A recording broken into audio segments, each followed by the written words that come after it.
예, 그러면 종목별 전략 계속 세워보도록 하겠습니다. 교보증권 테헤란로 지점의 최성환 지점장 연결되어 있습니다. 안녕하십니까? 네, 안녕하십니까. 네, 안녕하세요. 새해 복 많이 받으시고요. 승진 축하드립니다. 네, 감사합니다. 예, 새해 복 저희 많이 출연자들이 받으세요. 다들 승진하고 잘 되니까 저도 너무 좋습니다. 다시 한번 축하드리고요. 시장 상황 한번 보도록 할 텐데 물론 지수 자체가 좀 다지기도 해야 되고 소화 과정도 필요하겠죠. 지금 약간 그 구간들을 지나가고 있는 것 같은데 좀 시장 분석 어떻게 하고 계십니까? 네, 시장에 지금 예탁금이 지난 12일 기준으로 74조 4천억 원대를 지금 기록했는데요. 작년에 연말에 65조 6천억이었으니까 그새 한 2주 만에 거의 한 9조 원 가까이 증가를 했습니다. 이런 개인 투자자들의 그 주식 투자 자금이 계속 증가하면서 역대 최대인데요. 이에 따라서 과열 경계 우려 또 그리고 좀 높아지고 있는 상황이죠. 보통 우리가 고점을 논할 때는 보통 뭐 밸류에이션이나 뭐 투자 심리, 기타 뭐 경제 지표 등등 여러 가지를 놓고 우리가 평가를 하는데요.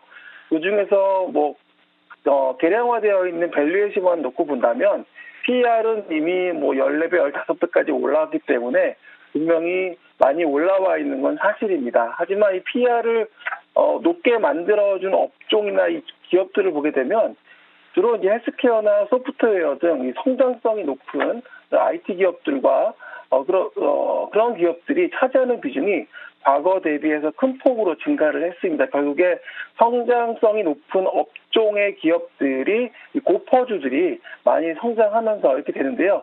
실내로 보게 되면 작년에 그 IT 비중이 2019년 대비해서 3%, 54에서 57%로 증가했고요.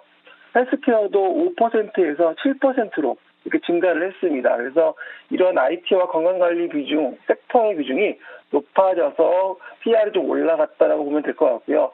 PBR로 본다면 현재 1.07 정도인데요. 과거 평균 수준으로 일단은 뭐 PBR로 봐서는 아직까지는 안정적인 수준이다 이렇게 보고 있습니다. 그래서 과열에 대한 경계 우려는 분명히 있습니다. 오늘도 개인이 거래소와 코스닥을 많이 사고 있는데요. 여전히 저금리와 유동성 장세로 이런 유동성 장세가 좀 지속될 것으로 보여집니다. 역시 유동성의 힘을 믿고 계속 시장 바라보도록 할 텐데요. 종목별로 한번 보자면 오늘 장에서 삼성물산이 꽤 강하게 올라가고 있습니다. 실적도 실적이고 지배구조 개편에 대한 그리고 주주 친화에 대한 얘기들 당연히 나올 수밖에 없는데 주요 포인트들 좀 짚어주시겠어요? 삼성물산이 올해 영업이익이 1조 2,200억 정도 전망됩니다. 작년 대비해서 약 50% 정도 성장이 전망되고 있는데요. 오늘 강세는 뭐 삼성그룹의 금융기주회사 체제 전환 가능성과 또 삼성전자 지분 확대 뭐 이런 이슈들이 좀 부각되는 것 같습니다. 특히 주주 일가 상속세 지원 마련을 위해서 배당금을 확대할 것이라는 기대도 있고요. 특히 삼성전자, 삼성바이오로직스, 삼성생명 등 이러한 지분 가치에 대한 부분들도 올해 계속적으로 부각되는 것 같습니다. 증권사들은 최근에 목표 주가를 20만 원대로 올려잡고 있는데 현재 주가가 15만 4천 원 정도 하니까요. 여전히 업사이드는 높다고 보면 될 것 같습니다. 삼성물산에 대해서는 역시 긍정적인 의견들이나 증권가에서도 이제 높은 목표 주가를 선정하고 있긴 한데요. 물론 삼성물산은 건설업종이긴 한데 건설업종으로 이렇게 접근하기보다는 아무래도 어떤 지배구조나 삼성그룹주로서 접근을 하다 보니까 건설주 자체에 대해서도 좀 여쭤볼게요. 아무래도 공급 확대 정책으로 인해서 건설주들 수혜를 받아갈 거다라는 얘기들을 많이 하고 이미 한번 반응을 건설주들이 하기도 했었는데 좀 업종에 대한 전망들이나 투자 의견들은 어떻게 갖고 계십니까? 이 건설업은 크게 두 가지 특징이 있는데요. 첫 번째는 바로 이제 건설업은 수주 산업이라는 겁니다. 그래서 수주 산업을 통해서 매출과 이익이 발생을 하고요. 두 번째는 정부 정책 등 규제 리스크가 아주 크게 작용을 합니다. 그래서 정부 정책이 굉장히 중요한데요. 이번에 공급 확대 대책은 건설주에는 분명히 호재가 될 것입니다. 이 건설업종은 특히 이제 민간 부분과 공공 부문으로 나눠지는데 민간 부분 중에 이제 아파트와 주택 등 이러한 수요가, 그러니까 공급이 증가한다는 것은 결국에 건설 업종에는 호재가 되겠죠. 그리고 공공 부문은 특히 정부가 발주하겠는데요. 도로나 교량, 댐 등인데 공공 부문 역시 최근에 증가할 수 있는 부분들이 있기 때문에 건설업이 과거 평균 보게 되면 PER이 보통 9배에서 10배 정도 받았습니다. 근데 작년 기준으로 보면 이 PER이 4배 수준까지도 하락을 했었거든요. 올해도 지금 PER이 5에서 6배 정도 된다고 본다면 여전히 과거에 9배에서 10배 정도까지는 올라갈 수 있는 여지가 올해 충분히 있다. 따라서 앞서 삼성물산이 지배구조 이슈로 강세를 보여주기도 하지만 역시 건설업종에 그런 호재가 있기 때문에 대우건설이나 현대건설 등도 같이 보시면 좋을 것 같습니다. 예. 건설업종에 대해서 삼성물산과 그리고 대우건설도 소개를 해주셨는데 이거 포인트 한 번만 더 짚어주시겠어요? 대우건설이나 삼성물산 무엇보다도 민간 부분 쪽에 이런 공급이 증가하고 이에 따라서 매출이 증가한다는 부분들 또 해외 쪽에 대한 부분들도 좀 기대가 되고 있기 때문에 같이 좀 보시면 좋을 것 같습니다. 건설업종에 대한 긍정적인 전망들, 특히 정부 정책 수혜를 잘 받아갈 수 있는 5대 건설사 중에서 대우건설과 삼성물산 얘기를 해주셨고요. 음식료, 식료품주도 좀 여쭤보도록 할 텐데 국제 곡물 가격이 급격하게 계속 상승을 하고 있습니다. 지난해 연말부터. 그런데 지금 음식료주 같은 경우에 제품 가격을 올릴 경제 분위기는 아니어서 이거 고민이 좀 클 것 같은데 이 종목들에 대한 판단이나 앞으로의 전망은 어떻게 하십니까? 네, 이 음식료 산업은 이제 식품 가공업을 말하는데요. 이 식품 가공업은 크게 이제 1차 가공업과 2차 가공업으로 좀 나뉩니다. 1차 가공업은 보통 우리가 이제 원재료, 그러니까 설탕, 밀가루, 우유 등 이런 1차를 가공하는 회사고요. 2차 가공은 1차 가공업체가 생산한 제품으로 다시 재가공을 해서 아이스크림, 음료, 과자, 맥주 등등 제품을 만드는 업종입니다. 특히 이제 1차 가공업체, 그러니까 설탕, 제분, 밀가루, 우유 이쪽이 환율과 국제 곡물 가격에 영향을 많이 받는다고 보면 되겠는데요. 말씀하신 것처럼 최근에 곡물 가격의 상승은 원가의 상승 요인으로 작용합니다. 반면에 워낙 강세로 인해서 환율 요인이 있기 때문에 이제 환율에 대해서 영향을 좀 받을 수가 있겠죠. 근데 이제 올해 가장 큰 이슈는 작년부터 이제 코로나19 때문에 이게 이제 HMR, 그러니까 가정 간편식이 크게 증가를 했습니다. 배달 음식도 많이 증가를 하고요. 그래서 가정에서 할 수 있는 그런 지난번 제가 말씀드렸던 샘표 식품 같은 회사들이 좀 주목을 받고 있고요. 그리고 이제 국내에서 수요가 또 해외 쪽으로 K푸드라고 해서 해외 진출이 확대가 되면서 라면이라든지 고추장, 쌈장 이런 해외 진출로도 증가하고 있습니다. 그래서 결국에는 해외 쪽에 대한 부분들과 국내에서는 HMR이나 이쪽에 또 수요가 새롭게 바뀌고 있는 부분들을 보셔야 되고요.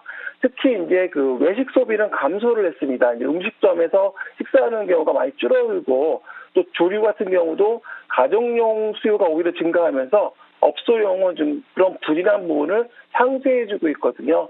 그래서 음식료 부분은 분명히 이런 부분들을 좀 한꺼번에 물론 곡물 가격이 올라가서 부담 요인이 될 수 있지만 이러한 코로나19 상황 안에서 또 HMR의 성장이라든지 또 배달 음식의 성장이라든지 또 아니면 이런 부분들에 대해서 좀 보셔야 될 것 같고요. 그래서 최근에 보면 오리온, 농심, 하이트진로, CJ제일제당 이런 회사들에 대해서 일종의 관심을 좀 갖고 있는 것 같습니다. 예. 가정 간편식과 또 배달과 관련된 포인트들 얘기를 해주셨고 오리온이나 하이트젤로, CJ제일제당도 관심 있게 보자라고 얘기를 해주셨어요. 음식료까지 이렇게 살펴봤고 증시에 대한 전망이나 또 여기에 따른 대응 전략 좀 여쭤보도록 할 텐데요. 상승하려는 의지는 좀 있습니다만은 단기 급등 그리고 오늘 또 만기일이다 보니까 좀 등락이 거듭되고 있긴 합니다. 좀 오늘 시장과 앞으로의 시장 어떻게 대응하는 게 좋을까요? 올해 2021년 들어서 개인 투자자들의 대규모 순매수가 지금 들어오면서 시장의 화랑을 이끌었지만 지금은 약간은 상승세가 좀 주춤한 모습입니다. 결국에는 이 부분은 외국인과 기관 매도 영향으로 이런 부분들이 지수 상승을 제한하고 있는데요. 결국에는 올해는 코로나19가 백신으로 인해서 경제가 정상화되고 특히 이런 부분들 또 미국에서는 바이든 정부가 출범을 하고요. 이러한 경제 정상화와 이러한 이슈들이 복합적으로 작용할 것이기 때문에 오히려 지금 지수가 올라갈 때 제가 보기에 따라서 한다는 건 좀 리스크가 있어 보입니다. 지수가 외국인과 기관 입장에서는 또 차익 실현 욕구도 나올 수 있고요. 그렇기 때문에 오히려 조정을 이용한 매수가 제가 보기에는 바람직할 것으로 보여지는데 특히 뭐 저 PBR 관련주로 해당되는 에너지, 조선, 운송 등도 괜찮고요.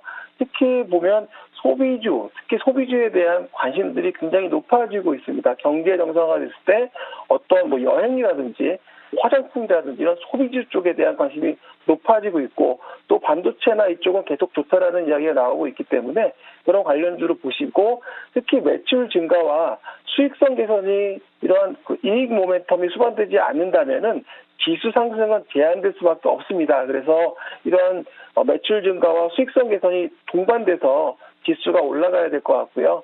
특히 이제 올해 보면 자동차나 뭐 IT가 좀 강했다가 이런 주도주가 좀 나와야 될 것으로 보여지기 때문에 올해 연초는 특히 이번 주 1월 달은 이런 주도주를 찾는 과정이 필요할 것으로 보여집니다.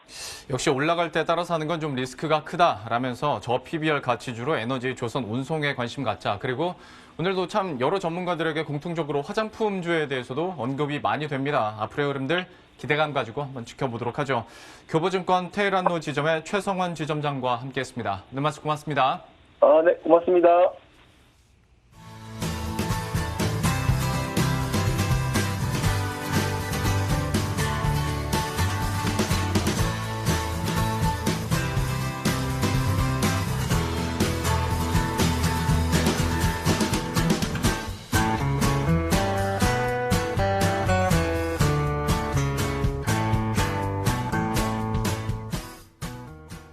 예, 그러면 저희가 준비한 소식도 여기까지고요. 마치기 전에 시장 상황 잠깐 체크해 보도록 하겠습니다. 역시 만기일 그래도 상승 여력이나 의지는 여전히 확인이 돼 가고 있는 상황인데요. 지금 낙폭을 많이 줄이면서 보합권까지 올라왔습니다. 2시 구간 가면서 약간 좀 더 낙폭이 커지나 했었는데 2시 반 구간 지나가면서 다시 한번 힘을 내 가고 있는 상황이고요. 개인들은 오늘도 사고 있고 특히 외국인 같은 경우에 선물 시장에서도 그래도 적극적으로 순매수를 하고 있다라는 점, 그리고 현물 시장도 매도 물량을 많이 줄이고 있다는 점은 긍정적인 것 같습니다.